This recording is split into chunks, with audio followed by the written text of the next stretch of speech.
testimony that I gave last year in the fall quarter, and that I gave once more in winter quarter. And I realized that some people in this room have not heard that, so I'm going to give a recap. And so I'm not going to worry too much about just doing proper justice to what I've experienced and what the bedrock is for the second testimony.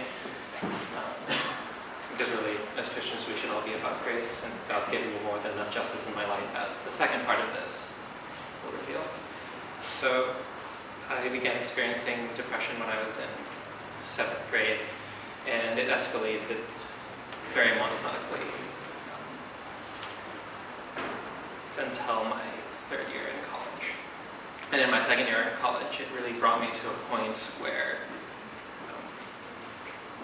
I was sleeping through midterms. I was not in a place where I seriously considered killing myself, but I could not envision how I would live through this.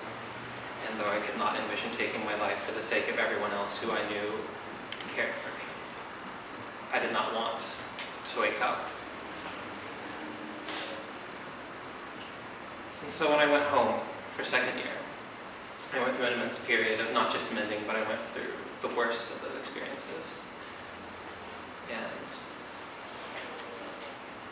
it was a time where I grew far closer to God, and I had to lean on Him more than I ever had before. And it was a time where I felt a lot of my shame in being depressed redeemed. As previously I'd been unable to accept help and unable to admit that I couldn't handle this on my own. And when I gave this testimony and spoke about this, I'd said that I'd grown comfortable enough with this, and I'd grown to love how God could use me once I admitted this publicly. And I would be content to carry it for the rest of my life, if that's what God willed. And I was approached afterwards by a few people who asked me what my life was like after this time away, after this time to grow closer to God. And I had to admit that while I felt immensely better, I felt controlled, I felt stable, there were still days and there were still weeks where I was forced to once again act in front of people. There were still weeks where I doubted myself in sudden ways, where the whole day could be wonderful. You know, the perfectly Chicago student day where you get a paper back with an A and a midterm back with an A. And I would walk in to the weekend and I would just feel so happy. And just passing through a door, all of that would evanesce. And I could not fathom any logical reason why that happened and why I was still suffering like that. Except that the depression was still there. And I was then challenged by this person who questioned me. Had God really spoken to me that I should carry this for the rest of my life? Or had I lost faith that God could heal me? Had I just assumed that healing was for others, and that it wasn't for me? Had I just assumed that healing only happened to those with greater faith, or perhaps to those who'd fallen even farther than I had? And I was thankful for this, because I think it takes a lot of courage to tell someone who's been suffering for something for close to a decade that they may have been wrong in their appraisal of this. It takes even more courage, though, to say what this person said to me next, and that was that I should pray for healing, not just abstractly, not to discern God's will, but that I should pray with the faith that God would heal me. And it takes still more courage when this person approached me and said that as the InterVarsity Conference of Winterfest was approaching, that I should pray to be healed at this conference. That takes immeasurable faith to tell someone that, because you are setting both yourself and that person up for a lot of disappointment. But because of this person's faith, I found strength and I prayed. And on February 23rd, at Winterfest, I went in.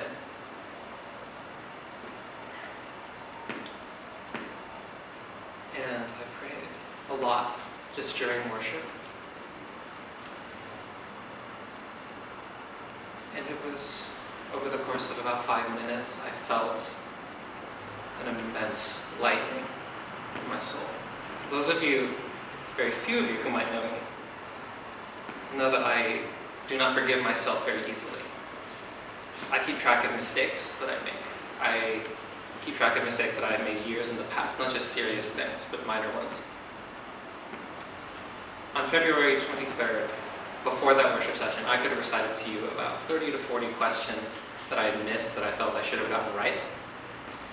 That were just during a high school extracurricular that I did with science school.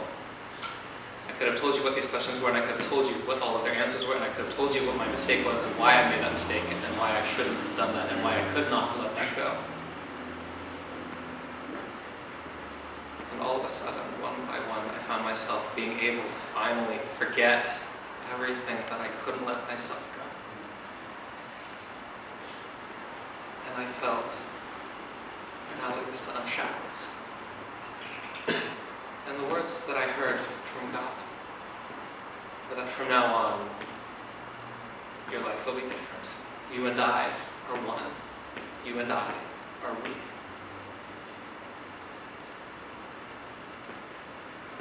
And I've never felt it so easy to laugh, so easy to smile. And of course, though, being the very weak person I am, as amazing as I felt in this instant, as soon as I got home from Winterfest, I felt is it true? And so I immediately stopped taking my antidepressants. Antidepressants take about 2 weeks to cycle out of your body, and for your body's neurochemistry to return to normal. So I started counting each day to see how that went. And when I hit that 2-week mark,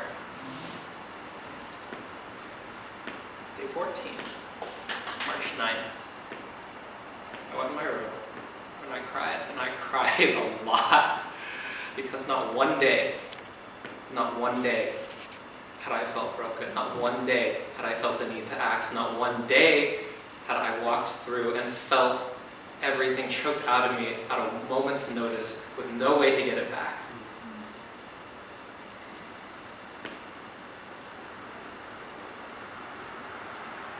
And it was absolutely incredible. And it was reading my Bible that I just happened to read Galatians 2:20, which was, I have been crucified with Christ, and I no longer live, but Christ lives in me. And so I suppose that all those thoughts that I'd had where I couldn't envision myself getting through this alive turned out to not be so false after all. Because I had to die in a very big way for me to come back.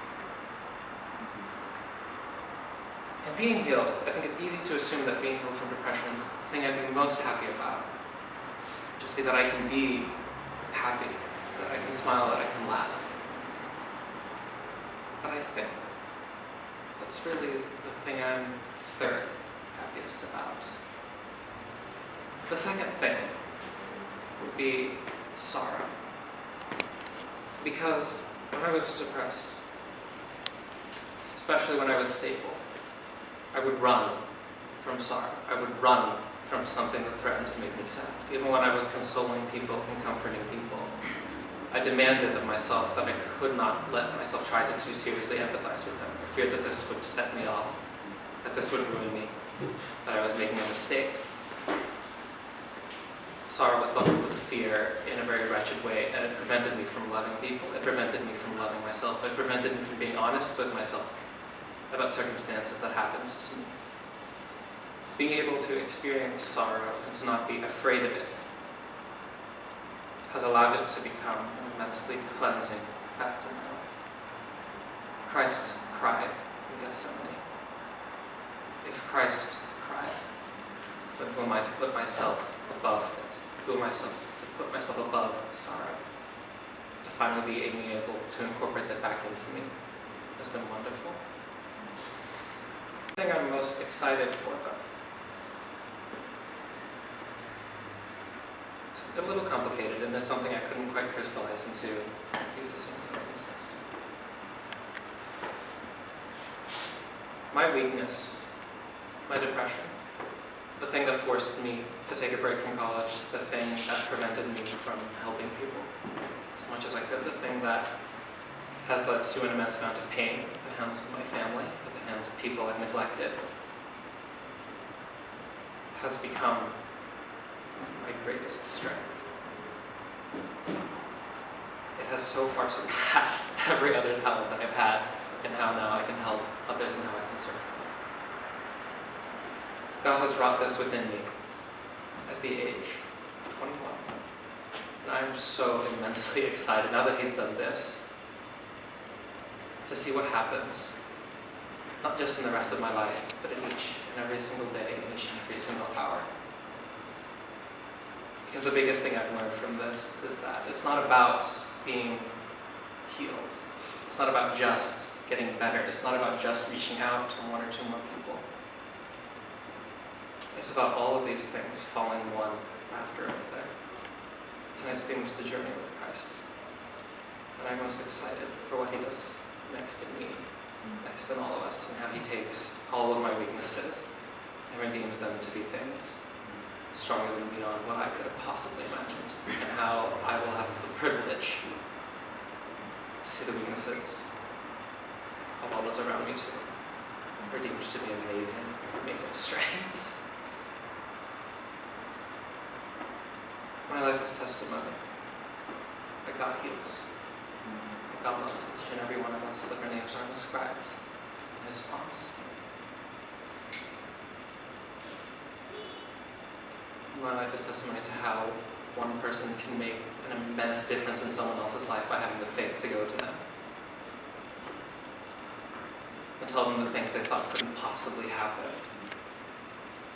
Not just are feasible, but are inevitable. And that's something amazing. There's this picture that's always struck me as very amazing. There's a post on Reddit, which was, you had to explain, what would be the most difficult thing to explain to someone from the 1950s? And one of the top posts was that I carry around in me a device, a smartphone, that grants me access to just about all the information mankind has accrued in its entire history. And I use it to look at pictures of cats. And now I think, as Christians, we've been given the power to move mountains, to heal the sick and raise the dead. What are we using that power for?